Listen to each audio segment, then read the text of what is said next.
Hello everyone, Clayton here, and we're doing a bit of CRC race review. The CRC Mello Yello Duels for the T-Mobile Cup Series got wrapped up yesterday, 2 races, and obviously there's something controversial in both of them. So let's jump into it. This is Duel 1. This is for the inside row of the CRC 400 starting grid. And setting up the situation, as you can see, Crazy John's the race leader. Troves 29 is battling to stay on the lead lap. Now, there's a bit of controversy as to the understanding of what lap cars are supposed to do on ovals in the series. What Troves is doing right now is sketchy, but legal. And that blocking, actually we'll go back to look at that blocking attempt. Cars that are fighting to stay on the lead lap or fighting to get their lap back are permitted to act as if they're on the lead lap. Now that block in particular is legal. And it is legal on the sole principle that one, John wasn't alongside him at that point, and Troves didn't move down. He didn't completely chop him onto the apron.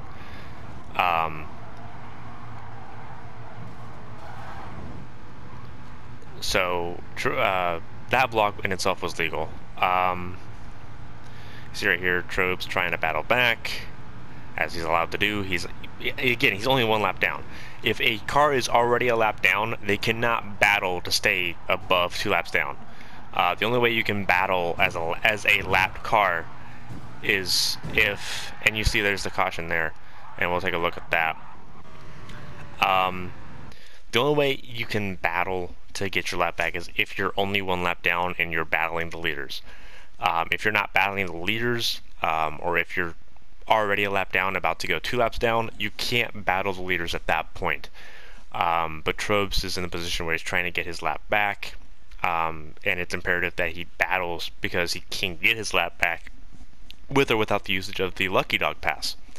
And the Lucky Dog Pass is if you are the first car 1 lap down and you're not involved in the caution itself,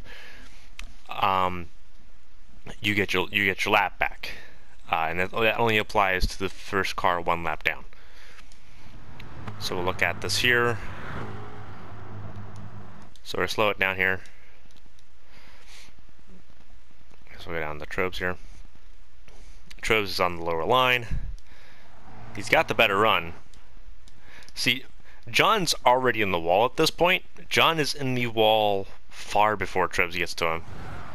And as you actually see, John turns off the wall into weather systems. So that caution in itself, which was a bit controversial at the time, that was not on Troves at all. Troves had about a car length of room between him and John John just pulls off the wall there, and a similar accident happens in race 2 that causes the caution there, but that's more of, there wasn't as much controversy there in race 2. Yeah, he pulls himself off the wall. Weather system's just an unfortunate victim of that, and everything's kind of set in stone. We're set up for a green, white, checkered. Leadfoot's leading. Obviously everyone's going to pit at this point. Now I'll walk you through. In the green, we're in the restart zone, which is the solid yellow line. I'll pause it when the leader gets to it.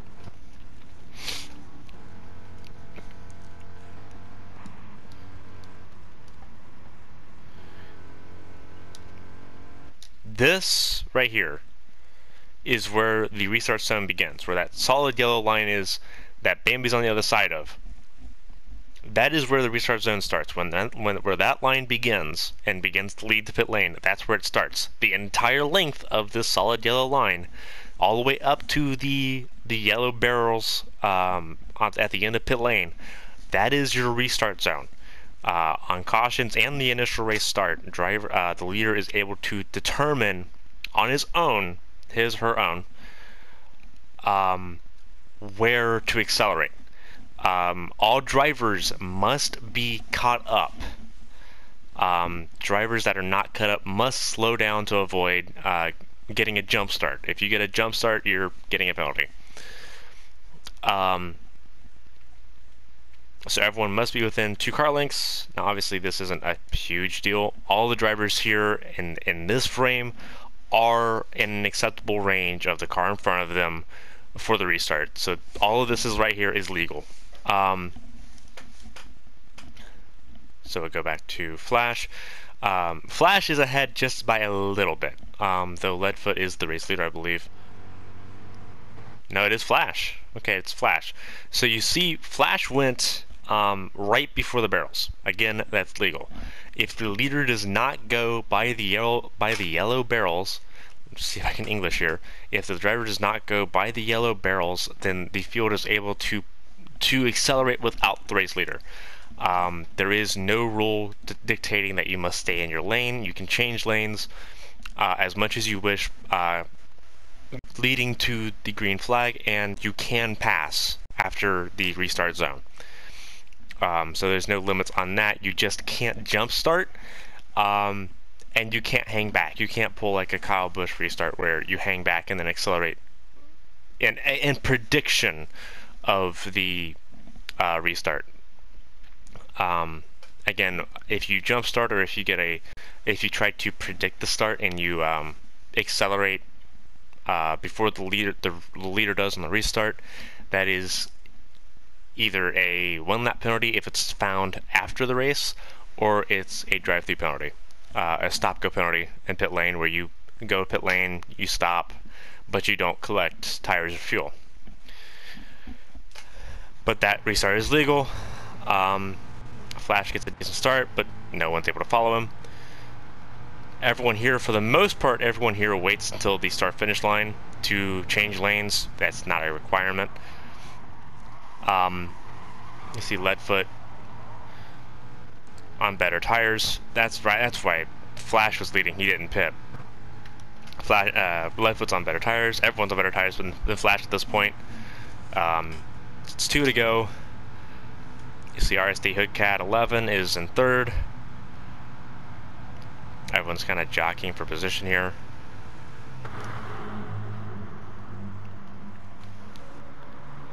Hoodcat's running on the apron. He's got 2 tires on the apron. If you make a pass, you must have 2 tires on the track itself. You must have at least 2 tires above the apron for a pass to be legal. And we're about to have a giant discussion on that in the next race, because Duel 2 was arguably more controversial than the first. See, the final lap has begun. John's moved down below the white line. Now what Flash is doing is difficult to determine. See, here he is. Let's see. Does John go down there on his own? Again, he's not alongside Trobes. Now, John is still on the racetrack. At no point has he had 4 tires off, so he's still legal. And what Flash does, keeping John down there, is also legal. You just can't. Okay, he does go down for a little bit.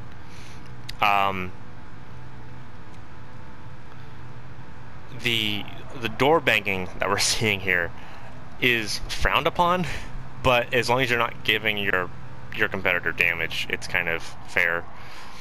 Now, what that was, that hip check by John to Flash, was not as okay. And you see up front, Hoodcat just squeezes Leadfoot. And I accidentally just skipped to the beginning. What Hoodcat did,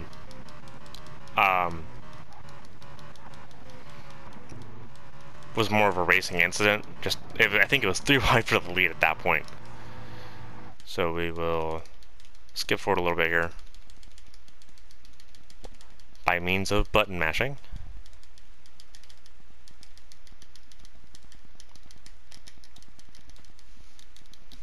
I wish it was a skip forward button that was a little bit better than this. I see Hoodcat had a very boring race. I do not envy him.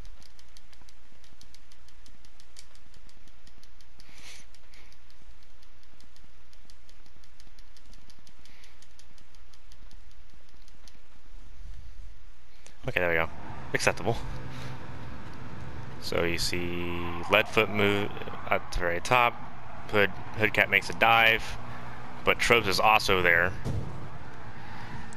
Hoodcat just kind of understeers up and around everyone goes.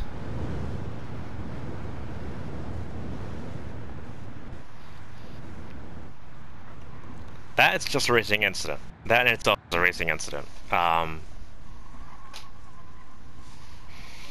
Hoodcat makes a dive, but understeers up in the Leadfoot. That's just, unfortunately, that's part of it. So Hoodcat wins Duel 1, gets 3 bonus points. He'll be starting 3rd in the CRC 400 next Saturday. Trobes will be starting 5th. Weather Systems will be starting 7th. Flash will be starting 9th, and John will be starting 11th. That covers Duel 1. Now we'll move over to Duel 2. This duel was a bit more controversial, mostly because of the final lap. Not because of the final 2 laps. I think that's the only reason the duel is controversial, because it was otherwise a pretty boring one.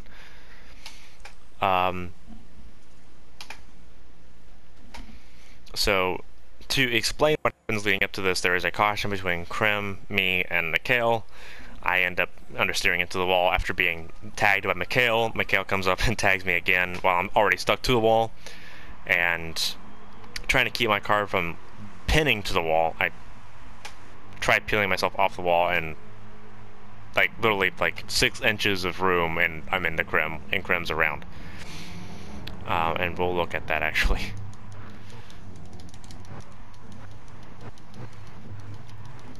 This race in itself, not very entertaining.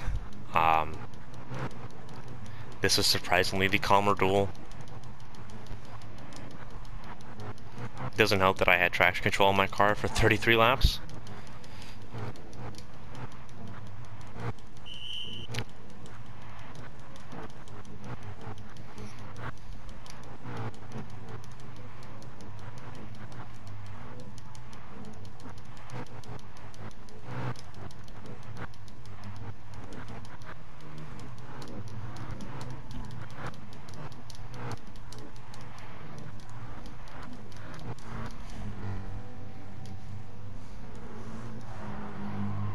This is after the fact? Okay. Okay, so here we go. We'll explain how the caution starts. Leaders take the start-finish line now, so it's lap 47 for the leader. Mikhail tags me. Up into the wall I go. And Mikhail tags me again. He checks me a 3rd time, and I tag Krim. Both me, Krim, and Mikhail all have damage from this. So 3 cars involved in an accident causes a caution. See, Krim's already he spun into pit lane, so he had an EOL on the restart. So Mikhail, me, and Krim cause an accident. Krim spins, caution comes out.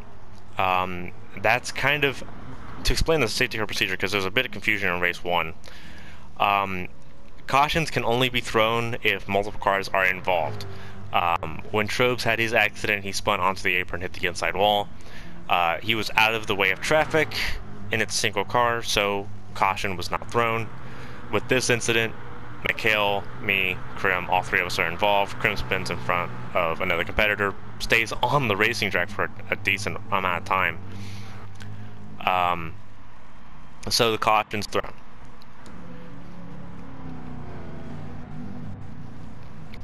Similar ordeal to what the caution in race 1 was. John got into weather systems. For them, both cars spun, both cars had severe damage. This incident is just 3 cars. Cautions are if 2 cars have severe damage or 3 or more cars are involved. So there's your definitions for why a normal caution would be thrown. Caution's out, I believe pit lane's open for all cars because no one's a lap down. So we'll go ahead and go to the start-finish line for the restart. This is where things get a little bit controversial. So Nas coming out of turn 1, as you're about to see, tries to make a dive down below A team from the wall. He tries crossing 4 lanes. And in the process gets really loose, goes below the yellow line. Now this, there's a rule change coming that will make this illegal.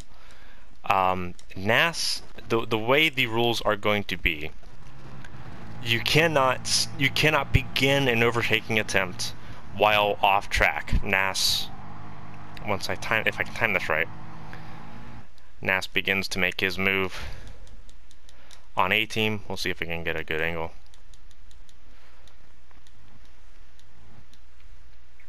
NAS begins his attempt off the racing surface.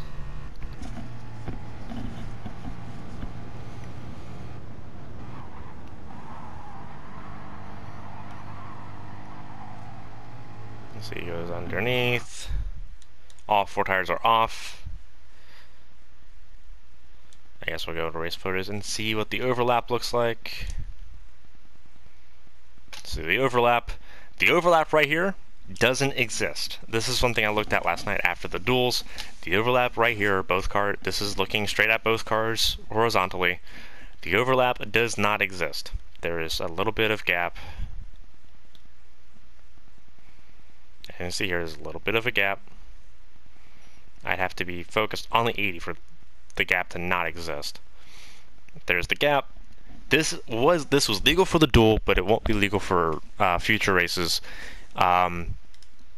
You can no longer, as of tomorrow when the rule takes effect, you can no longer begin an overtaking attempt while having all 4 tires off track.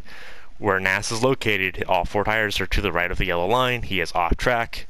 Therefore, he cannot begin an overtaking attempt.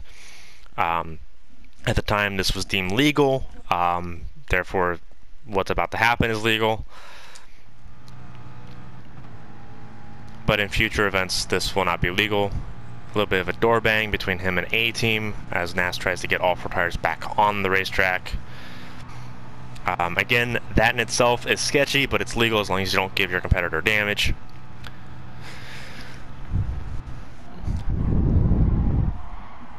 And then we see pretty decent defense.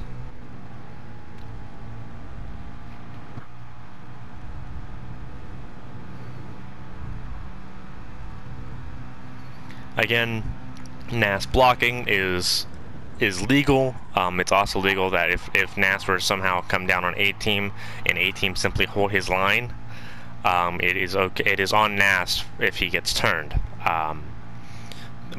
Blocking incidents are the same as causing collisions. If you create an avoidable collision while blocking, that three strikes and you're parked for the race. That's how that applies. So what NAS is doing right now, again,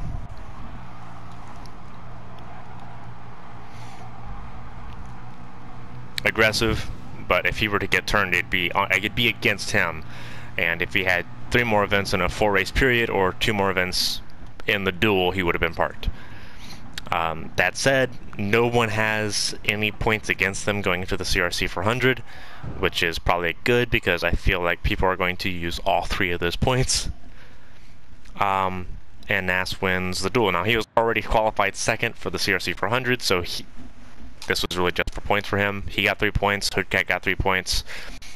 Gran would be starting 4th, 8th starting 6th, Mikhail starting 8th, CS starting 62096 starting 10th. And if we have any other competitors join us before the CRC 400 next Saturday, January 12th, then they will join the back of the field, beginning with 12th place on down to 15th. That said, I thought the racing itself was fun. There was only 1 caution in each duel, which was amazing. But that's been CRC's race review. I'm excited to see how the CRC 400 goes this Saturday with everyone on track at the same time. And I hope you guys join us. NASCAR 1400 will be live streaming the event in its entirety. Lobby opens at 7 o'clock p.m. Eastern. Again, that's January 12th. Hopefully I have information in the description down below, the link to the CRC Discord server, as well as the link to the T-Mobile Cup Series thread on GD Planet. And as always, until next time, Clayton Hardy, signing off.